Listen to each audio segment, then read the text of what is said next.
బాగి ఉదయం లేచి ఫ్రెష్ అయ్యి గుమ్మం ఎదురుగా ముగ్గేస్తుంది. అప్పుడు ఇంకా అమర్ వచ్చి కళ్ళారకుండా అలాగే బాగిని చూస్తూ ఉంటాడు. బాగి ఇంకా అలాగే ముగ్గేయడం గమనిస్తూ ఉంటాడు. ఇంకా నుంచొని అలాగే ప్రేమగా బాగిని చూస్తూ ఉండిపోతూ ఉంటాడు. ఇంకా అలాగే చూస్తూ అక్కడ ఉన్న మందార పువ్వును కూడా చూస్తూ ఉంటాడు. ఇంకా బాగిని గమనిస్తూ ఉంటాడు. బాగి చాలా కష్టం ముగ్గుని గమనిస్తూ ఉంటాడు. ఏంటి ఎంత ముద్దుగా అందంగా ఉందో అని చెప్పి అమర్ అలా కలగకుండా బాగి చూస్తూ ఉంటాడు.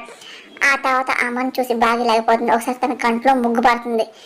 ఇంకా కళ్ళు రుద్దుకుంటూ ఉంటుంది. బాగా ఇబ్బంది పడడం చూసి అమర్ ఇంకా దగ్గరికి వెళ్తూ ఉంటాడు.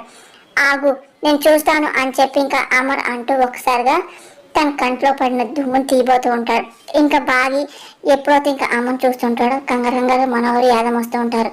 మనోహర్ షాక్ అయిపోతుంది. ఇంకా అమర్ బాగికి దగ్గరగా ఉన్న చూసి ఊరలేకపోతూ ఉంటుంది. ఇంకా షాక్లో అలా చూస్తుంది. యాదం నవ్వుతూ ఉంటుంది.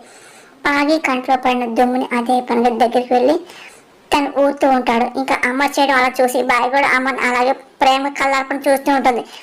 మనం తట్టుకోలేకపోతుంది, ఊరలేకపోతుంది.